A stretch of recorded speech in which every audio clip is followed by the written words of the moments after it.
శ్రీ గురుభ్యో నమ. శ్రీ మహాగణాధిపతి నమ. సరస్వతి వారి ఓం శ్రీమాత్రే నమ. ప్రేక్షకులందరికీ నమస్కారాలు.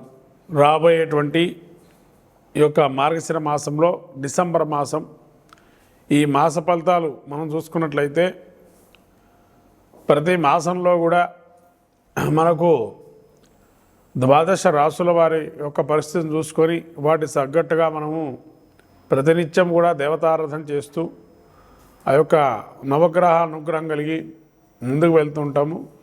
అట్లానే ఈ యొక్క మార్గశిర మాసంలో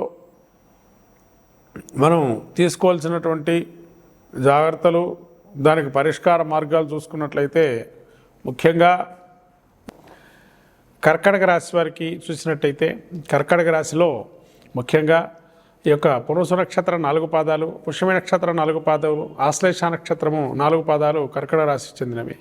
ఈ యొక్క కర్కాటక రాశి యొక్క స్థితి చూసినట్టయితే ఈ యొక్క జన్మస్థానంలో కుజుడు, అట్లానే 3లో కేతువు, అట్లానే వీరికి షష్టంలో రవి రాబోయే కాలంలో పంచమ షష్ఠ స్థానంలో, అట్లే బుధుడు షష్టమ స్థానంలో, సప్తమ స్థానంలో శుక్రుడు, తదుపరి అష్టమ స్థాన సంచారం, అట్లానే ఈ యొక్క శని వీరికి అష్టమ స్థాన సంచారము, తర్వాత భాగ్యంలో రాహు సంచారము, తర్వాత ఈ యొక్క ఏకాదశంలో గురు సంచారం. ఈ యొక్క గ్రహ సంచారాన్ని చూసినట్టయితే ముఖ్యంగా జన్మస్థ కుజుడు సంచారం వల్ల కొన్ని పుట్టేటువంటి పిల్లలకు కానీ లేదా పుట్టినటువంటి పిల్లవాళ్ళకి కానీ కొంత అనారోగ్యం వచ్చే అవకాశం, జాగ్రత్త చూసుకోవడం మంచిది కర్కాటక రాశిలో ఉండేటువంటి వారు.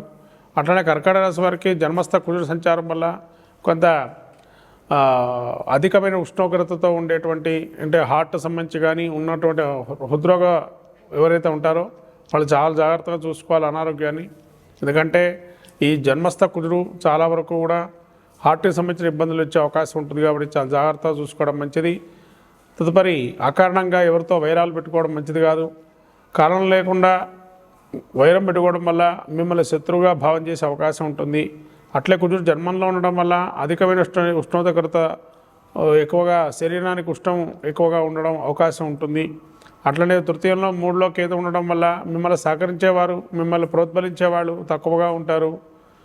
అప్పటివరకు సహకరించిన వాళ్ళు, మిమ్మల్ని ప్రోత్బలించిన వాళ్ళు కూడా మీ మాట ఒప్పుకునే పరిస్థితుల్లో ఉండరు. అట్లానే ఈ యొక్క షష్ఠ స్థానంలో రవి సంచారం వల్ల ఆరోగ్యం ఎంతగా ఇబ్బంది ఉన్నా మళ్ళీ అది పుణికిపుచ్చుకునే అవకాశం ఉంటుంది. కాబట్టి రవి చాలా బలంగా ఉన్నాడు, అత్యద్భుతంగా ఉన్నాడు. కాబట్టి రవి వల్ల బాగా పైకి వచ్చే అవకాశం ఉంటుంది. అట్లాగే బుధుడు వీరికి లాభం చేకూరుస్తున్నాడు. బుద్ధిబలాలను ప్రదర్శిస్తూ ప్రతి విషయాన్ని కూడా ఆలోచన చేస్తూ అతి అయినటువంటి జ్ఞానాన్ని పొంది తద్వారా దాన్ని ఇతరుల మీద రుద్దడం వల్ల కొన్ని ఇబ్బందులు పడే అవకాశం ఉంటుంది. బుధుడు బంధు ప్రేమికుడు కాబట్టి బంధువులు కూడా అనేకంగా మిమ్మల్ని సహకరించేటువంటి వారు కూడా కొంతవరకు మిమ్మల్ని అంటి ముట్టినట్టుగా మాట్లాడే అవకాశం ఉంటుంది. ఎవరైనా విద్యార్థులు కానీ లేదా రాజకీయ నాయకులు కానీ ఈ కర్కాటక రాశి వారు కొన్ని మాటల వాగ్దానం వల్ల ఇబ్బందులు పడే అవకాశం ఉంటుంది. తర్వాత శుక్రుడు వీరికి సప్తమ స్థానం సంచారం వల్ల నూతన పరిచయాలు ఏర్పడతాయి. ఆ పరిచయాల వల్ల వ్యాపార విస్తారం కానీ, మీ యొక్క సొంత వ్యక్తిగతమైనటువంటి వ్యాపారాలు కానీ, వ్యక్తిగతంగా మిమ్మల్ని సహకరించేవారు ఎక్కువగా ఉన్నారని ఒక భావంతో ఉంటారు. అట్లానే ఈ యొక్క శని అష్టమ స్థాన సంచారం ఆయుర్దాయానికి ఎటువంటి ఇబ్బంది లేదు. కాబట్టి కొంతవరకు అరికాళ్ళు, మోకాళ్ళ నొప్పులు ఎక్కువగా ఉండే అవకాశం ఉంటాయి, జాయింట్ పెయిన్స్. కాబట్టి వాటికి సంబంధించినటువంటి వైద్యం చేసుకోవడం మంచిది. అట్లానే ఈ యొక్క అష్టమ స్థానం వల్ల శని ఉండటం వల్ల కొన్ని అపమృత్యు దోషాలు ఉన్నాయి. కాబట్టి తద్వారా ఏదో ఇంట్లో ఉన్నా కూడా మనకి ఏదో ఒక పీడకలలాగా కొన్ని రావటం, తద్వారా భయపడటం జరిగే అవకాశం ఉంటుంది. కాబట్టి అంటే కళలు వచ్చే అవకాశం ఉంటుంది. జాగ్రత్తగా ఆ యొక్క పీడకలను పోవటానికి మృత్యుంజయ పూర్వకంగా శివుణ్ణి ఆరాధన చేయటం మంచిది. అట్లానే ఈ యొక్క రాహు వీరికి దశమస్థాన సంచారం వల్ల ఎంత మీరు ప్రయత్నం చేసినా మీ యొక్క ఉద్యోగంలో మిమ్మల్ని డామినేషన్ చేసేవారు ఎక్కువగా ఉండడం వల్ల చివరికి మీరు ఎంత పని చేసినా ఏమీ పని చేయలేదని చెప్పి మన అనుకునే అవకాశం ఎక్కువగా ఉంటుంది. తద్వారా ఎంత పని చేసినా ఇంతేనా మనకి అని చెప్పి ఒక మనసులో ఒక చింతనా భావన కలిగే అవకాశం ఉంటుంది. అటువంటి చింతన నుంచి బయటపడటానికి రాబోయే కాలం ఉంది కదా, ఇప్పుడే కాదు కదా అని ఒక మనసులో సంయమనాన్ని పాటిస్తూ ముందుకెళ్ళడం మంచిది. కాబట్టి ఈ యొక్క గురుడు కూడా ఏకాదశంలో ఉన్నాడు. ఈ ఏకాదశంలో గురుడు దశమస్థాన సంచారము ఏకాశంలో ఉండడం వల్ల గురు అనుగ్రహం పరిపూర్ణంగా ఉంది కాబట్టి కొంత గొప్ప మీరు చేసే పనులు మీరు మాత్రం మీకు మంచిగా అనిపించవచ్చు, ఎదుట మనిషికి అవి ఏ విధంగా అయినా అని వ్యతిరేకించవచ్చు. కాబట్టి ఏదైనా కానీ మీరు మీ వరకు కూడా మాట్లాడుకోవడం మంచిది, అకారణంగా ఎవరితో పోట్లాడుకోవడం మంచిది కాదు. ఈ నెల అత్యద్భుతంగా అంతంత మాత్రంగానే విశ్రమ ఫలితాలు గోచరిస్తున్నాయి ఈ యొక్క కర్కాటక రాశి వారికి. అందులోనూ ఈ కుజుడు స్తంభించి వక్రగతై జన్మస్థాన సంచారం వల్ల ఇటువంటి ఇబ్బందులు కలుగుతున్నాయి. కాబట్టి సుబ్రహ్మణ్య నక్షత్ర దర్శనం కానీ, నాగుల దర్శనం కానీ, ప్రతి ఆదివారం పుట్టకెళ్ళి పాల్పోయటం కానీ, ఇంట్లోనే లేదా సుబ్రహ్మణ్య స్వామి క్షేత్రం ఈ సుబ్రహ్మణ్య స్వామికి ఆరాధన చేయటం వల్ల, సుబ్రహ్మణ్య కవచపాలనం చేయటం వల్ల మంచి అద్భుతాలు గోచరిస్తాయి.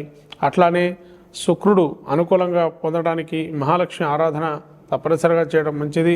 ఈ విధంగా మీకు రావాల్సినటువంటి ధనం కూడా అన్నీ సమకూరే అవకాశం ఉంటుంది. నూతన పరిచయ వ్యక్తులతో మోసగింపబడే అవకాశం ఉంటుంది కాబట్టి వారి నుంచి కూడా బయటపడే అవకాశం ఉంటుంది. ఈ విధంగా రాబోయేటువంటి డిసెంబర్ మాసంలో మీరు ఈ పరిష్కార మార్గాలు అన్నీ కూడా చూసుకున్నట్లయితే చాలా అద్భుతంగా ఆరాడిస్తుంది కర్కాటక రాశి వారికి. శ్రీమాత్రే నమః.